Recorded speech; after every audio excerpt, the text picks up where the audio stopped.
We're at an interesting point in our history where we have to take great care in how we address topics unique to our nation's military. In the past, it was easy. We could make either propaganda melodramas or very stern and harsh morality plays.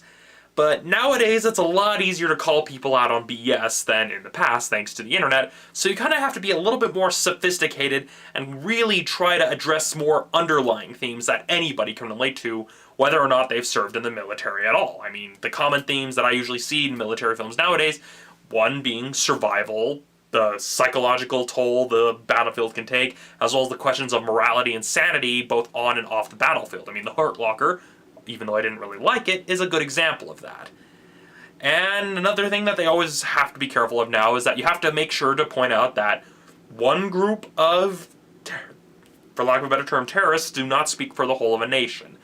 And really, those are the major themes that I really saw with the film we're looking at today. So, that said, let's begin this episode of Romney's Reviews.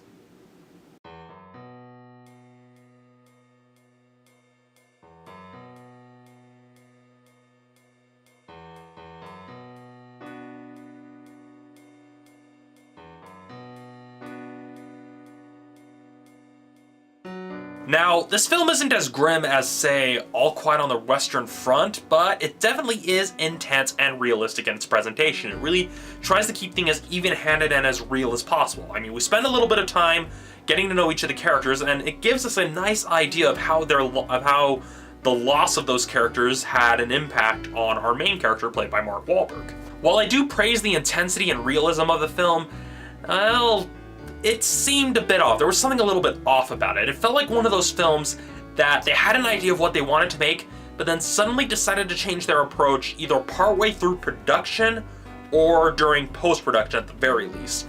I say this because in the ending, where it has kind of the slideshow and list of the names of the soldiers who actually died in Operation Red Wings, it felt like something you would see more in a documentary as opposed to a narrative structure feature film. And really, it probably would have worked better if it was intercut with interviews from the actual guy himself, with the actual movie part of it being more like a dramatization, like a really high quality dramatization. And that would actually probably make for a pretty good documentary, because when you look at the dramatizations people do for documentaries, they usually, well, kind of crappy. And so if that was the approach they went with for Lone Survivor, it probably would have made the film a little bit better, a little bit more resonant. Or they should have at the very least have an ending that kind of, I don't know, fit with the presentation of the film, because it almost felt like they were cutting a little bit of corners because of the information they give us. You could tell there was information they couldn't quite present in the film proper, and really that was kind of the main problem I had with it. It felt a little bit lazy. It's kind of one of those cases where it either would have been better as a documentary or would have been better as a short film from the perspective of the Afghani who helped the main guy. My brain just blanked for a second, but if it was a short film from his perspective, it probably would have been better, or if it was just entirely from his perspective, he could have gone the more artistic route. But really, that's all I have to say in regards to problems that I had with the film. Now, the only last thing to really talk about is Mark Wahlberg's performance, and I do have to say this is definitely one of his better performances of his career in recent history.